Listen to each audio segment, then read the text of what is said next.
Hello friends, நேற்று பார்த்தீங்கன்னு சொன்னால் சென்ட் ஆண்ட்ரூஸ் சர்ச் திருவிழா எங்களுக்கு காலமாக போக கிடைக்கல. நாங்கள் பின்னேரம் பூசைக்கு போயிட்டு சுருவம் சுற்றி வார்த்தையாவது பார்க்கணுமென்று சொல்லி வந்தாச்சு. நாங்கள் ஒரு 7 மணி 7:30 போல் வந்தோமா. அப்போ கணக்காக அப்போ தான் சுருவம் வாரத்துக்கு ரெடி ஆகி கொண்டிருக்குது. ஒவ்வொரு ஏரியாக்கள்லையும் பார்த்தீங்கன்னு சொன்னால் அதில் வெடியெல்லாம் போட்டுக்கொண்டு இருந்தாங்க ஃப்ரெண்ட்ஸ். நிறைய பட்டாசுகள் எல்லாம் போட்டுக்கொண்டு இருந்தாங்க.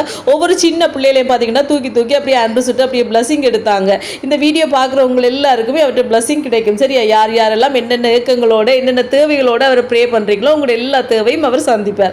அதுக்கப்புறம் பார்த்தீங்கன்னு சொன்னால் நாங்கள் நின்று வடிவாக அவர் சுருவம் சுற்றி வரும்போதெல்லாம் பார்த்துட்டு அப்படியே நாங்கள் கோயிலுக்கு போயிட்டோம். என்னென்னா ஆசீர்வாதம் பார்க்குறதுக்காக கோயிலுக்கு போயிட்டோம். நாங்கள் முன்னாடியே போயிட்டோமேனா அது வேறொரு ரோட்டால் சுற்றி வருமெண்டா போல் நாங்கள் அதில் நிற்கலாதாரே அப்போ கோயிலுக்கு வந்தாச்சு. கோயிலில் பார்த்தீங்களா ஆண்ட்ரூஸை பார்த்தீங்களா எவ்வளோ அழகாக இருக்காருன்னு உங்களை எல்லாருக்குமே அவர்கிட்ட பிளஸிங் கிடைக்கட்டும். அதுக்கப்புறம் நாங்கள் நீந்தோமா வந்துட்டு அதுக்கப்புறம் ஆசீர்வாதம் எல்லாம் பார்த்துட்டு நாங்களும் வீட்டை வந்துட்டோம். ஓகே ஃப்ரெண்ட்ஸ், வீடியோ பிடிச்சிருந்தா மறக்காம சேனலை சப்ஸ்கிரைப் பண்ணுங்க.